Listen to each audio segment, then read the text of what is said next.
Three,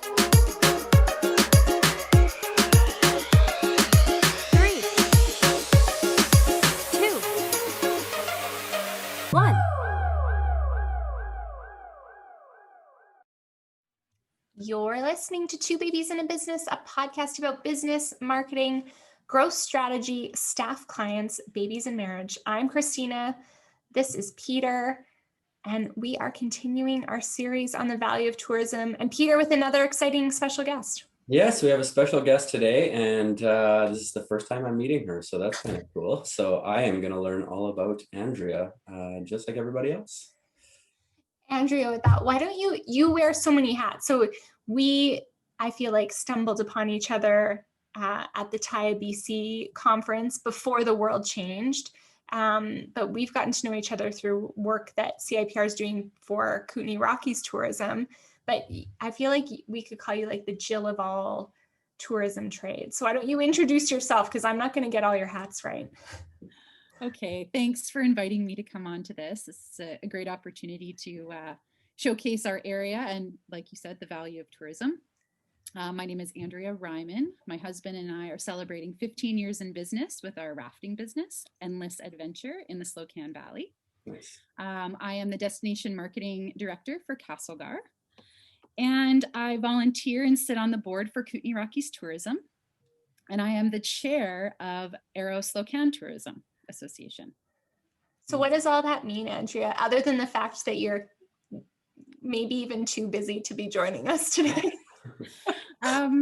I think for me, being a part of Kootenay Rockies was a real honor to see a different level of tourism, a different level of organization, and the work that they do with the government was it's all learning. It's been an incredible opportunity there. With the location of our business, Endless Adventure is within the region of the Aero Slocan Tourism. So that's been I've been able to see this organization from the beginning grow. It's only been just over a year in action. So we have a new website, and it's been fun to be at the root of this organization. And then, of course, being in business for 15 years with my husband, and I have a 9-year-old daughter that's aspiring to be the next RAF guide. Nice. Keeps my life and adventure balance. Yeah, no kidding. Yeah, well, we're going to be talking about value of tourism today, but I think before we jump into that, since this is also a podcast about babies and business and things like that, 15 years in business with your husband, that's very impressive. So congratulations. One quick tip about being in business with your spouse before we move on. Don't talk about business in the bedroom. Nice. It's true though. Like Peter, we have that rule too, that like once we're in bed, because there have been moments, not recently, where I will have an idea, like we're both like, hey, good night. And then you think about something. And then you're like, oh, did you get back to so-and-so? Or, oh, did you? And then it's like ruined the night of sleeping. Terrible. Or even looking at your phone when you first wake up, and it's the first thought, oh, I'm thinking about this. And you turn to your partner to give them a really great idea. Yeah. But it's good to have those boundaries. It is, yeah. And on that note, I would just say another good boundary is if you can, don't look at your phone first thing. I'm really trying to like spend a good half an hour to an hour awake before looking at my phone. Way easier said than done, but anyways. I love that. That's a good one. Nice. Peter knows not to even just like talk to me until I've had my first cup of.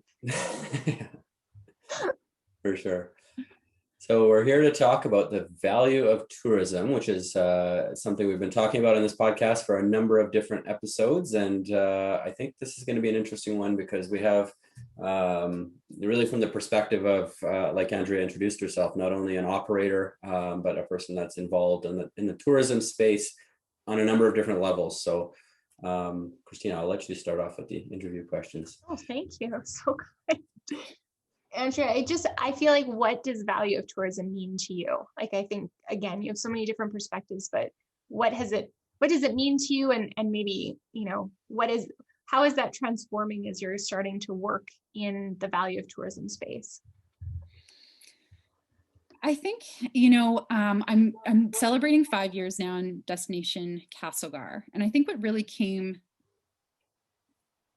forward with that was just the relationships. And, sometimes I think that the businesses don't recognize that they are tourism operators or Mm, tourism businesses.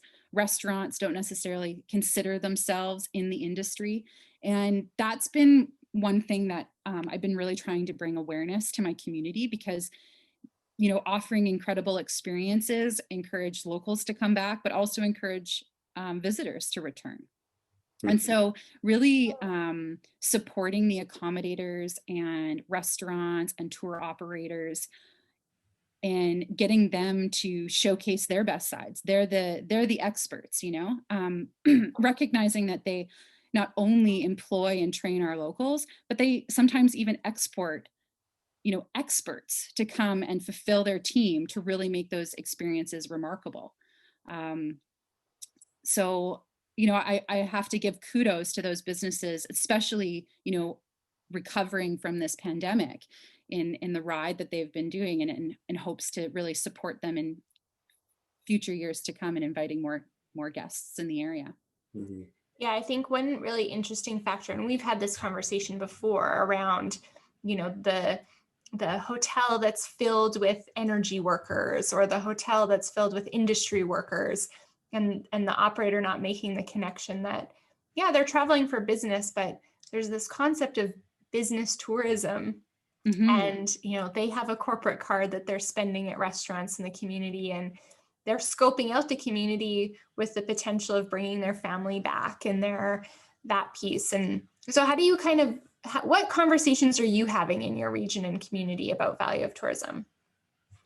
Well, I've been talking a lot about to the frontline workers about what we have here.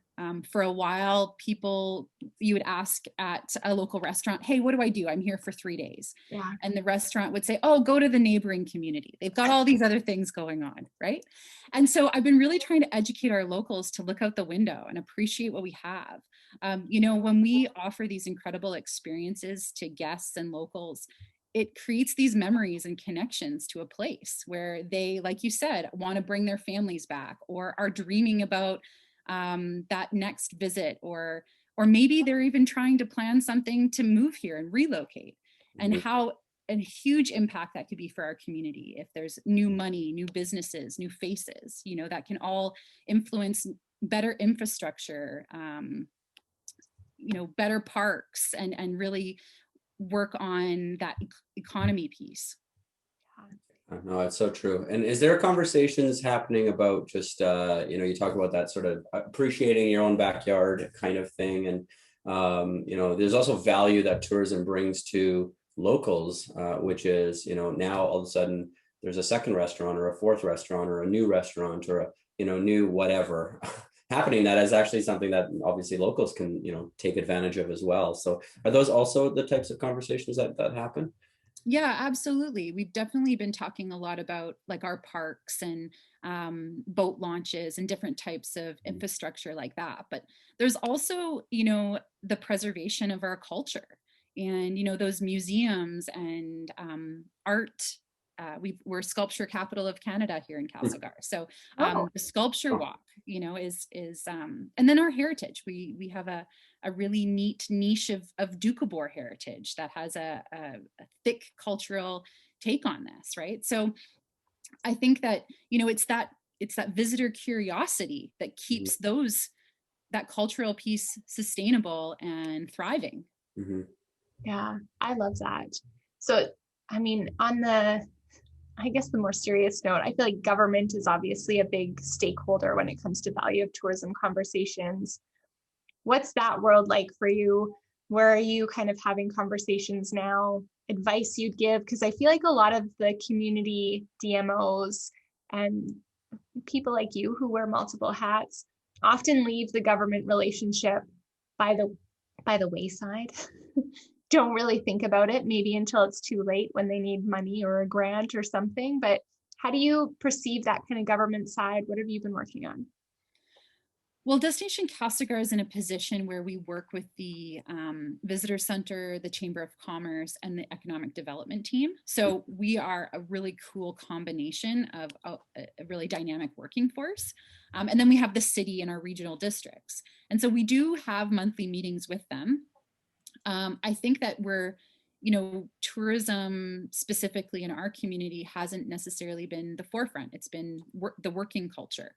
And so slowly, I think that mentality and that understanding is starting to shift.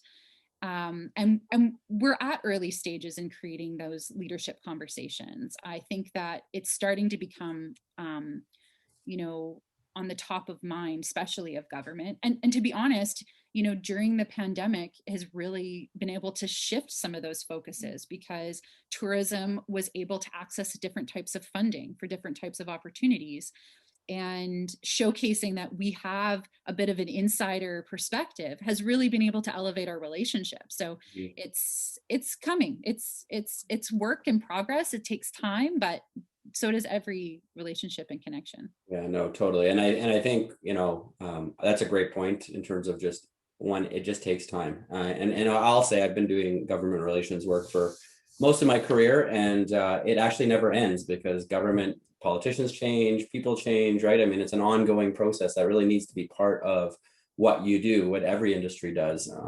But it's extremely important. And I think the other thing, I think word you said somewhere along there was something around the lines of come along, but really is about partnership with government. And partnership doesn't always mean funding. Partnership could mean funding. It could mean, coming together on an initiative to get community support. It could mean supporting something government's doing, government obviously supporting the industry. I mean, it could be so broad, right?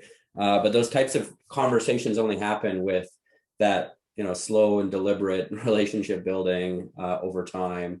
And building of trust, right? So yeah, no, that's fantastic.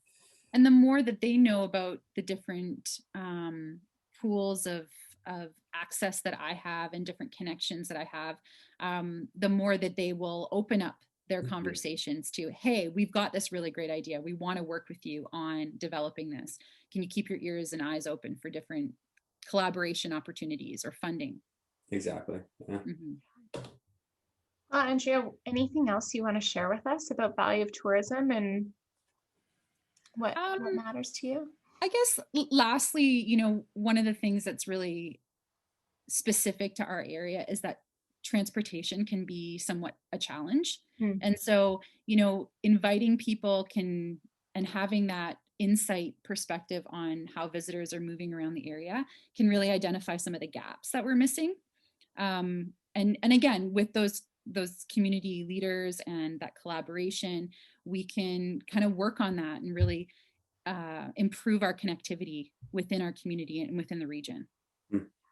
Yeah, I think that's a challenge in a lot of smaller, more rural type communities, isn't it? Yeah, that's and especially with the loss of Greyhound the last few years, and I know that the airline industry is really hurt and recovering, but we've got a regional airport here that we just heard that Air Canada is coming back. So, things are starting to come back to life, which is exciting. Yeah. You know what else is also exciting? Landings in Castlegar. I've had a few, and they're quite fun. They are exciting. Yeah. It's kind of like the diamond in the rough. Like it's hard to get here. We're amongst the mountains, and it's not an easy ride. Yeah, for sure. But what you kind of said there at the end really does sort of bring it all home, though, in terms of the value of tourism and the impact of tourism. I mean, you're talking about transportation now, right? Which, a lot of people don't associate with tourism. So it really just sort of drives home the point of just how wholesome this industry is and how many different parts sort of can function well to make a full experience, and the value that brings, obviously, to everybody. True. Well, Andrea, thank you for joining us, and thanks everyone for listening. Remember, we have a few more episodes on value of tourism. We're going to start to talk about getting political and being realistic, and there's a couple more guests lined up too. So if you're enjoying it, especially if you're a DMO or a CDMO or a tourism operator, or maybe all three like Andrea is, tune in. You can find us on Spreaker, Spotify, and iTunes, and of course, follow CIPR Communications on all those social media channels, and tell us what you're thinking about the value of tourism. But Andrea, thank you again. And Thanks for having me. yeah.